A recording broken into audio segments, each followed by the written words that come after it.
This is Catherine Walker. She never stepped onto a runway, but her work walked through history. From hospital visits to state dinners, she dressed Princess Diana not just in fashion, but in strategy. These aren't just clothes, they're how royalty speaks without saying a word. Catherine Walker wasn't chasing headlines. Unlike many in fashion, she didn't need to. Her work spoke louder than any runway show or press release. Born in France but based in Chelsea, London, Walker ran a quiet atelier that became anything but quiet once Princess Diana began wearing her designs. Their relationship wasn't built in flash. It was rooted in consistency, trust, and an intuitive sense of how clothes should support, not overshadow the woman wearing them. Walker's designs were structured but soft, formal but never stiff. She didn't follow trends, she built a style, one that came to define Diana during some of the most public and private moments of her life. From diplomatic tours to charity visits, her pieces walked a fine line between state dressing and human connection.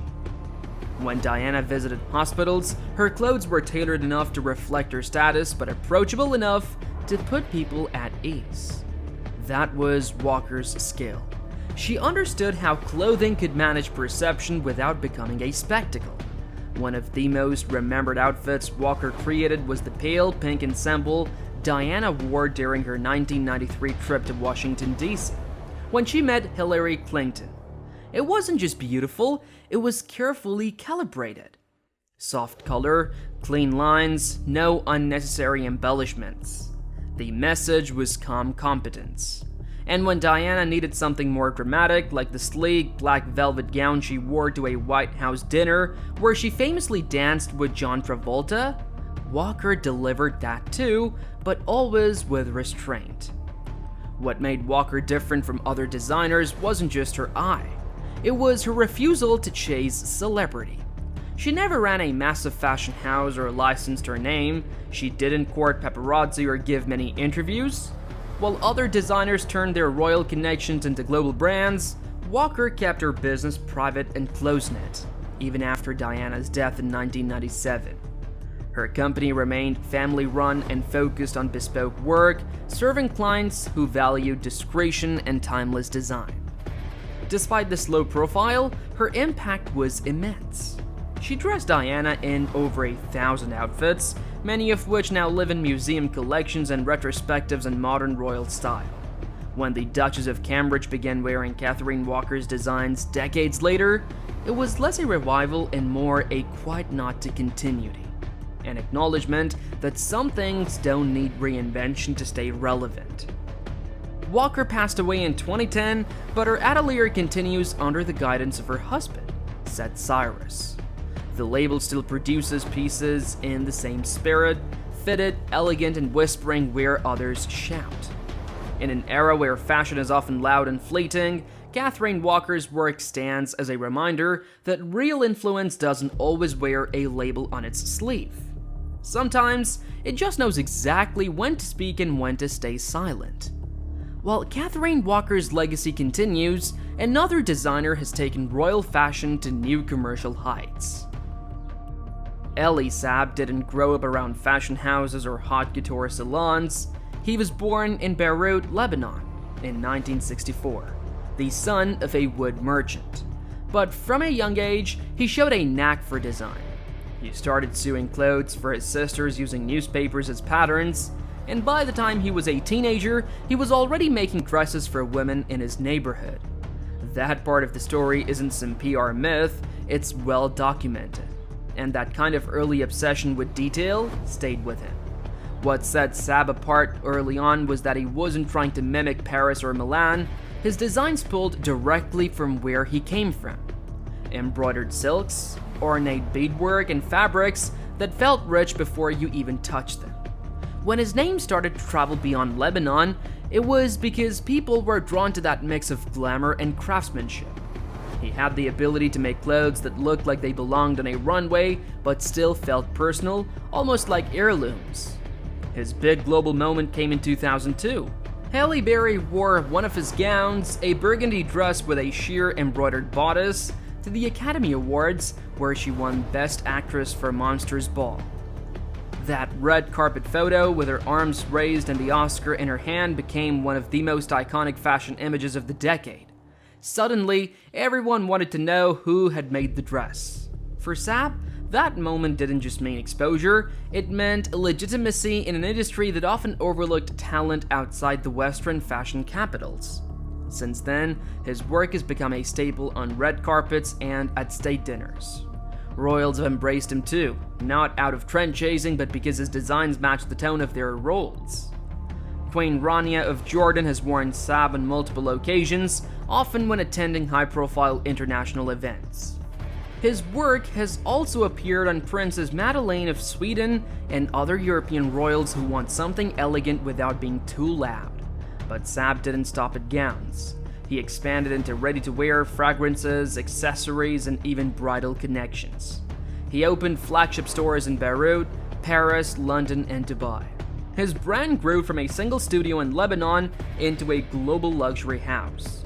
Today, his company is worth hundreds of millions of dollars and employs people across continents, with an emphasis on quality production rather than mass volume. What's rare about Saab's rise is how steady and grounded it's been.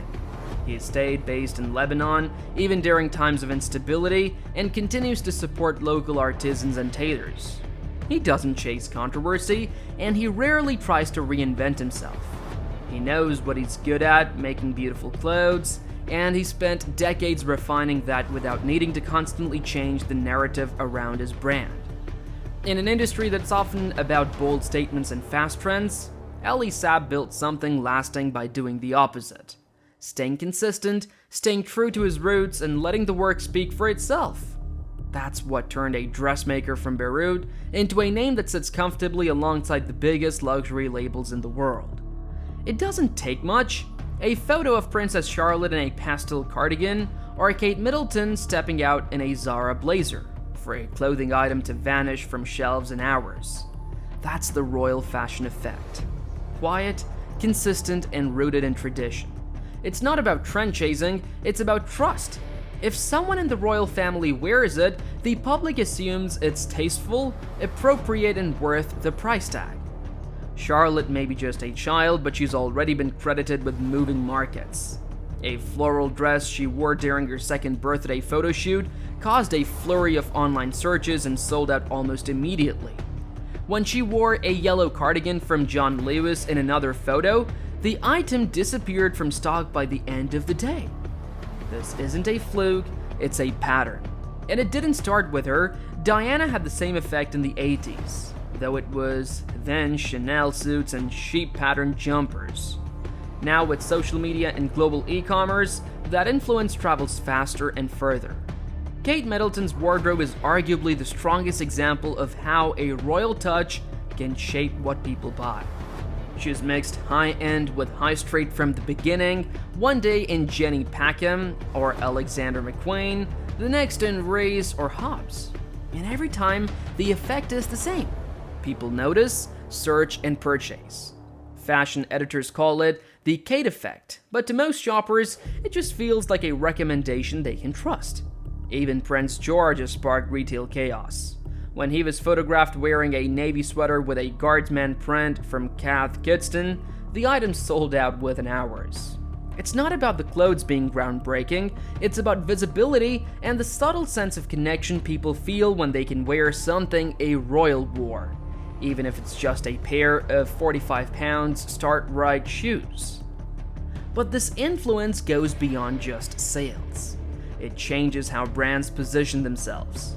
British label Rachel Riley has leaned into its connection with George, often referencing royal-approved styles in its marketing. Similarly, brands like Bowden and Amaya have quietly benefited from being spotted on Charlotte or Louise. They don't always flaunt it, they don't need to. The images do the talking. The ripple effect hits designers too.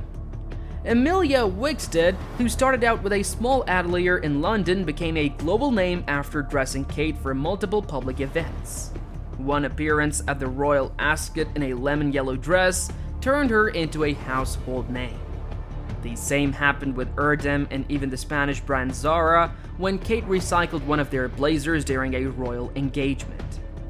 The truth is, royal style doesn't just influence, it drives an entire segment of the fashion economy. It's not flashy or fast-moving, it's slow, deliberate, and surprisingly powerful.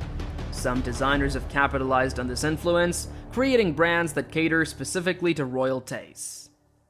Diane von Furstenberg didn't start out designing clothes for queens, but she did become one in the fashion world. Her last name isn't just a brand, it's the result of marrying into German nobility when she wed Prince Egon von Furstenberg in 1969. She's been always open about how that name opened doors in the beginning, but she also made it clear that she didn't want to be defined by her marriage. She wanted to build something of her own. That something turned out to be one of the most recognizable dresses in modern fashion. The wrap dress introduced in the early 1970s was simple. A stretchy jersey fabric, a flattering cut, no zippers, no buttons, just a tie around the waist. But what it represented hit differently. It wasn't just about style, it was about ease and confidence. Women didn't need help getting into it, didn't need to fuss with accessories. You threw it on and you were done. By the mid-70s, Diane had sold over 1 million of them. The wrap dress became a kind of uniform for women who were stepping into their own power during a decade when gender roles were changing fast. It was practical but polished. It looked good on almost anyone, and it worked whether you were running a meeting or going to dinner. That's part of why the dress and the woman behind it ended up in the Smithsonian's permanent collection. What's interesting is how Diane navigated that blend of royalty and real life. Her designs were never stiff or overly formal. They had structure, but they moved. They looked at home in a boardroom, but you'd also see them at events like the Met Gala, or worn casually by people like Michelle Obama, Kate Middleton, or Gwyneth Paltrow. That versatility gave her brand staying power. She also didn't try to be mysterious or inaccessible. Diane was in her own ads, on TV, writing books, giving interviews. She talked about motherhood, divorce, business wins, and business mistakes. She was one of the early designers to treat fashion like a form of communication, something personal. She wasn't playing the role of a distant creative genius. She was a working woman designing for other working women. DVF, her fashion house, has its ups and downs like any legacy brand. But it's still around and she's still involved. Over time, she's become known just as much for her mentorship and leadership in the fashion industry as she has for any single dress. She chaired the Council of Fashion Designers of America for over a decade and was known for pushing younger designers forward, not just holding on to the spotlight for herself. Diane von Furstenberg didn't build her brand and trends, she built it on the idea that style should be easy, strong, and personal.